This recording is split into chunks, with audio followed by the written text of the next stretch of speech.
আছে ইচ্ছা হয়েছে নাকি?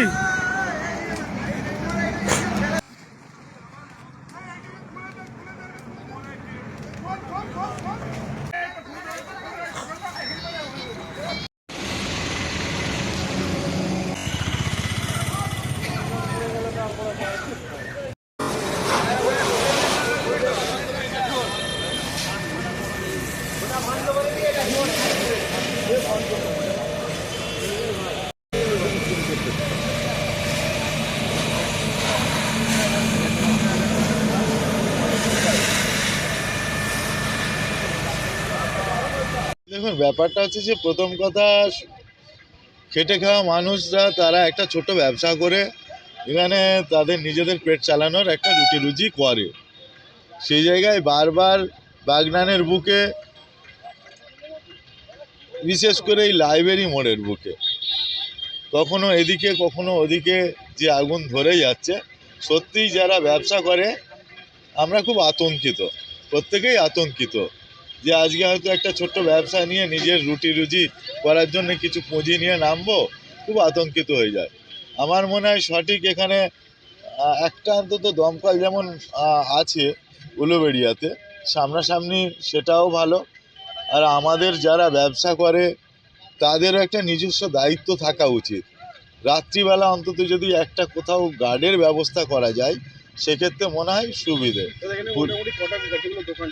এখানে ছিল 13টা দোকান, মানে পুড়েছে, 13টা দোকান পুড়েছে। তার মধ্যে যেমন ছিল, এখানে চায়ের দোকান ছিল, হোটেল ছিল, একটা মোটর সাইকেল সারানোর দোকান ছিল, একটা কনস্ট্রাকশনের একটা অফিস ছিল, যে এখান থেকে সাপ্লাইয়ের একটা হচ্ছে সাপ্লাইয়ের আর একটা অফিস ছিল, এরকম বিভিন্ন রকম আছে। একটা চায়ের দোকান ছিল, একটা চাচার, মোট হচ্ছে 13খানা পুড়েছে। আর যেটা এখনো পর্যন্ত আমাদের তো চোখে দেখিনি, আমরা যথারীতি সবাই ছুটে আসার পরে দাঁড়িয়ে যেটা দেখছি সেটা বা দেখেছি বা শুনেছি, যে যথারীতি এখানে যখন দমকল এসে তার ইঞ্জিন আমাদের এখানে সহযোগিতা করছে বা আগুন নেভাচ্ছে, সেই সময় কেউ কেউ বলেছে যে বাস্ট করেছে। স্বাভাবিকভাবে বাস্ট করলে পুরোটাই হয়ে যাবে, আমরা সেরকম কিছু দেখিনি। তবে একটা আমরা সিলিন্ডার দেখছি একটু ফুলে গেছে, ফেটে বাস্ট হয়ে যায় ইত্যাদি, তবে ঘটতে পারে। সেটা হচ্ছে